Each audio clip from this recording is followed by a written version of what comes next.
what's going on, guys? So today we're talking about a DDD deck profile. That's right, DDD deck profile. In my opinion, like first turn fluffles is essentially what DDD is, because you're essentially just doing a bunch of fusion summoning to get to some power cards. That's really all you're doing. So without further ado, this is my DDD deck profile for April 2017. So 3 copies of DDD Savant Kepler. He can be a really good starter card if you draw him. He's a really good card off 1-for-1, but there are just better DDD cards. Speaking of which, 3 copies of DDD Necro Slime, 3 copies of DDD Swirl Slime. These are your just 2 combo pieces. There's so many different things you can do. This is the one that usually gets max seed, but there's so many crazy things you can do with these 2. They're great things to Foolish. These 2 are essentially your polys of the deck, so you don't have to run poly. And you can banish Swirl Slime for the grave to special summon a DD monster in your hand, which there's crazy combos you can do with that as well. Especially with DD Lamia. 3 copies of DD Lamia. 3 copies of DDD Oblivion King Abyss Ragnarok. This is easily the best high-level DDD out there. There's a lot of DD monsters that are not in this deck. This is actually the last DD monster that I'm running. And I just don't really like them. I think Savant Thomas and Copernicus are definitely okay. And if you run those in your build, I think that's incorrect. But I think that there's definitely, like, everyone's playstyle is different. And I just don't really like Copernicus. I just don't really like Savant Thomas. So, like, while I think Savant Thomas and Copernicus is incorrect in DDDs, I think I wouldn't, like, harp on you 100% if you did run it. And then to round out the monsters, this is a really neat engine I like to run is the Kaiju engine. So 1 Gamma Seal, 1 Raiden, and then 1 Dork-Orgon. This is probably going to be a little hard to get a hold of cheaply, because this deck is super cheap, because you just get 3 copies of Structure Deck, pick up some Necro Slimes, Swirl Slimes, pick up some Flanking Gingises and Alexanders, which were cards in the Megatins last year. And so it's a pretty cheap deck to get a hold of, but these are I'm pretty sure the 3 most expensive Kaijus right now. Gamma Seal's always been expensive, and Raiden's an allure target, so that's why he's expensive, and Dork-Orgon's a dinosaur. But these really are the best 3 that you want to run, because there's rank 8 plays you can do off Slumber, and Raiden's at a lower target, and then Gamma Seal is the lowest. He has the lowest amount of attack. And then the last monster in the deck is Max C, as it should be. No reason why you shouldn't be running Max C, especially with the reprint. And that Gold Series version is like $5. It's an amazing card. But that's it for the monsters. For the spells, 3 Allure of Darkness, just for draw power, consistency. 1 Dark Contract with Swamp King, and 2 Dark Contract with the Gate. Now, a lot of people tell you to run 3 Gate. And it's the same reason why you're running 3 Kepler, because you want to get it to your starter cards. But that, in my opinion, is incorrect. If you draw 2 Kepler, you draw 2 Swirl Slime, Necro Slime, Ragnarok, or 2 Lamia, there are plays that you can do. But if you draw both of these, there's just not a whole lot you can do. You can only use one of the effects per turn, but they'll both burn you, so having them on the field only really burns you. You can only search with one of them per turn, like I just said.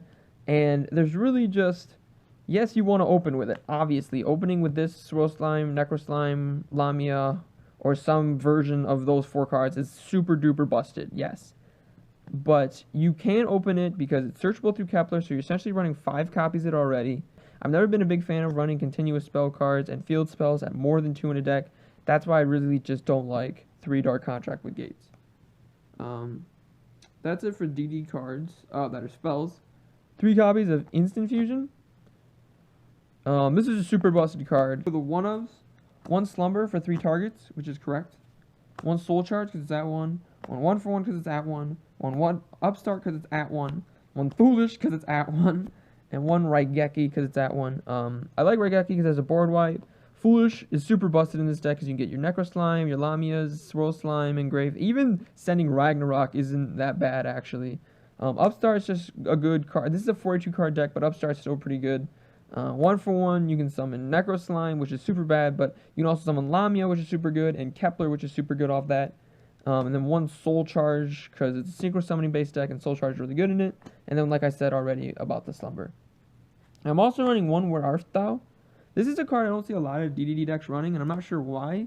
I just mentioned there's like 3 1-for-1 targets, and like this is super good because you can like, if you open this in 1-for-1, you're essentially going to get a huge busted play off of it. And the thing is also about this is it's not cost to take 2,000, so you just take 2,000 damage. So if you have that plus Oracle on the field, you'll gain 2,000 as well. And for the last spells, I'm running 2 copies of My Body as a shield. What I really like about this card is this plus Siegfried allows Siegfried to be more free. Because usually what people will do is they'll activate Instant Fusion, they'll activate Poly, they'll activate Barrage or Tenki to bait out Siegfried. And you won't want to use it because if you Siegfried negating like Barrage and they activate Raigeki, you'll have nothing to stop it. So this allows Siegfried to be more free, because if this plus Siegfried, it's like, oh, I can negate your Instant Fusion because when you Raigeki me, I'll just activate My Body. So My Body's really good in this deck as well. That's it for the spells. As far as the traps, 1 DDD Human Resources. I super duper love this card. Shuffle 3 cards into the deck, any combination from in your hand, field, or graveyard, and then add 2 DDD monsters. So this can really help fix your bad hands. It's actually a really good card. I didn't think I would like it as much as I did, but I've been testing it. I really like it. 2 copies of Heavy Slump.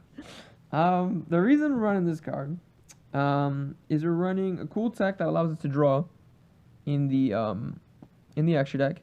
And if you draw this and Swirl Slime, Necro Slime, and Lamia, you're going to be able to activate this card. And if your opponent has Max C. The reason I'm running Heavy Slump is because DDD automatically loses if your opponent draws Max C. But if your opponent Max C's you and you activate Heavy Slump, they automatically lose. What Heavy Slump does is you can only activate this card when your opponent has 8 or more cards in your hand. Your opponent adds his or her hand into the deck, shuffles it, and then draws 2 cards. So they Max C you, you have Heavy Slump in your hand, so you do all your crazy DDD plays. They draw like 7 or 8 cards, so they got 15 cards in their hand. They draw for turn. They got 16 cards in your hand. They shuffle their entire hand into the deck. There's really nothing they can do to negate Heavy Slump, and so it all goes into the deck. They draw 2, and that's essentially game. If you have Siegfried backed by like a My Body or backed like by 2 Solemn Scolding, that's game. They're not gonna be able to get through that. I am running 2 Scolding because I'm not running too many trap cards. The only sets are really Heavy Slump and My Body and DDD Human Resources. So it does you do have to kind of like play around using those cards, but Scolding is probably the best card in the game right now. I really like using Scolding a lot. That's it for the main deck. For the side deck, 3 DDD Flame King Gingises. Or 2 DDD Flame King Gingises. I said 3. 2 DDD Oracle King Darak. 1 Elder Entity Norden. And 1 DDD Dragon King Beowulf. I think you should run Flame King Genghis in any DDD deck. And I'm running 2 Oracle because I want to run I'm running rank 7s as well. And the only really way to make rank 7s in this deck is through summoning 2 Oracles. 2 copies of Cursed King Siegfried. This is if one gets like striked or warninged. Or if one gets outed by a Kaiju, you can just bring out another one. 1 Stardust Dragon. 1 Cyframe Lord Omega. 1 DDD Gus King Alexander. And the reason we're running Norden is because we're running TG Hybrid Librarian. This allows us... Formula Synchron and Crystal Wing are definitely cards you should be running this deck. I don't have copies of those right now, so I'm not running them. I probably would cut a Siegfried and a Stardust for Formula Synchron. Because Formula Synchron plus TG Hybrid Librarian is a +2. Just off of those 2 in general. And if you have a TG Hybrid Librarian on the fields, your opponent's going to be very enticed not to Synchro Summon. For the Xyz, we're running 1 number 23. For the Xyz, we're running 1 number 38 Hope Harbinger Dragon Titanic Galaxy. Should be fairly obvious. Rank 8s aren't too hard to make. 1 Red Eyes Flare Metal for one of the rank 7s, and 1 Big Eye for the other rank 7. So that's actually it for my DDD deck profile. I hope you enjoyed it. If you did, hit the like, hit that subscribe button. But most importantly, guys, have a great day. This is for the G's and this is for the hustlers. This is for the hustlers, now back to the G's. This is for the G's and this